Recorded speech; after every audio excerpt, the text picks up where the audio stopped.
Have you ever noticed just how often the word identity gets thrown around at work? You know, we talk about our company identity, our professional identity, even leadership identity. But what if this super popular idea is actually making things, well, less clear? Today, let's unpack this surprisingly complicated idea of identity in the workplace. You know, it really all starts with one of the biggest questions we can ever ask ourselves. Who am I? It's a personal, deep question we carry with us our entire lives. But the second we walk through the office door, that simple question gets all tangled up in expectations, job titles, and company culture. Suddenly, the answer becomes a whole lot more complicated. Okay, so to get to the bottom of this, we first have to ask, what exactly is identity? Well, in a nutshell, it's about our ongoing experiences and our most personal, most important ideas about who we are. It's the story we're constantly telling ourselves about ourselves. But here's where the problem starts. In the business world, and in research, identity has become this really hot, fashionable term. But as scholars Mats Alvesen and Susan Girde point out, its popularity means it gets used in these really broad, slippery, and loose ways, a lot of the time without any real evidence to back it up. To really capture this issue, they came up with a fantastic term that just nails the problem: hembig. So let's break down exactly what that means.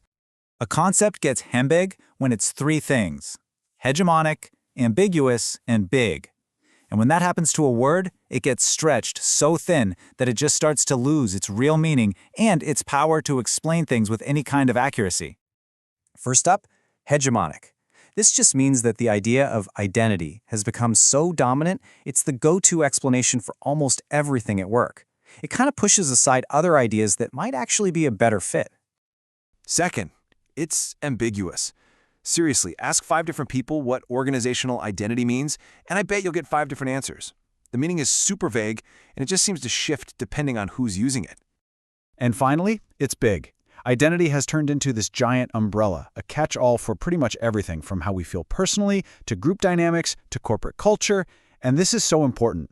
When a word means everything, it's in danger of meaning nothing at all. This quote just says it all, doesn't it? When researchers or managers are only armed with this one big hammer called identity, they're tempted to see every single problem, motivation, conflict, you name it, as an identity nail, even when it's something else entirely. And this is a really big deal, because there are other, way more precise concepts that get totally ignored when identity just takes over the conversation. Let's look at one of the most important lookalikes. For example, let's take the difference between identity and role. Your identity is your internal sense of self. It's who you fundamentally believe you are. A role, though, that's all about external expectations. It's the set of behaviors and cues telling you how you should act as a manager or designer or whatever your job is. So think about it. How often is something we call an identity issue really just a clash between what our role demands and what our personal values are? So, how do we get smarter about this? Well, the researchers give us a really simple but powerful little tool to pick apart any claim about identity. It's a quick 3-part test.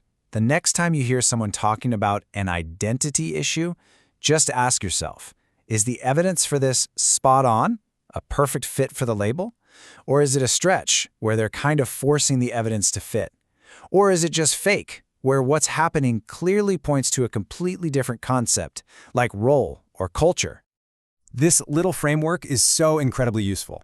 It gives us the power to cut through all the buzzwords and think way more critically about what's actually going on, whether we're reading an article or just sitting in a meeting. Okay, so this isn't just some dusty academic debate. This fuzzy use of identity has huge real-world consequences, especially when you look at the world of corporate branding. Researchers Dan Carman and San Franzen said it perfectly. Companies have figured out that brands aren't just for customers anymore. They've become these incredibly powerful tools for, and I quote, managing the hearts of their own employees. You see, the whole goal of internal branding is to get the company's image and values so deeply tangled up with an employee's sense of self that they literally start to live the brand. It's about making the company's identity a core part of their personal identity. And the ways they do it are subtle, but they are so powerful. Brands give us these positive self-images. I'm an innovator, or I'm part of an elite team. They build these attractive cultures that we feel like we need to belong to. They use brand values to guide our behavior, which is a kind of soft control that shapes our choices without anyone having to give a direct order. They even script our conversations with customers to reinforce that branded identity. It's a whole ecosystem designed to make the company's identity your identity. So, we've looked at the academic critique. We've looked at the corporate side of things. What's the big takeaway here? How can we think more clearly about who we are when we're on the clock? Here's what I want you to walk away with. First, always be a little skeptical of big, fuzzy ideas. When you hear a hem-big term like identity, don't just nod along. Ask what it really means. Second, always ask if there's a better, more precise word. Is this really about who someone is, or is it about their job, the office culture, or something else entirely? And finally, just be aware that your professional identity isn't just something you create in a vacuum. Companies and brands are actively, strategically working to shape it for their own benefit. And that really leaves us with a final, critical question to think about. When you reflect on who you are at your job, is that identity truly yours, or has it been branded?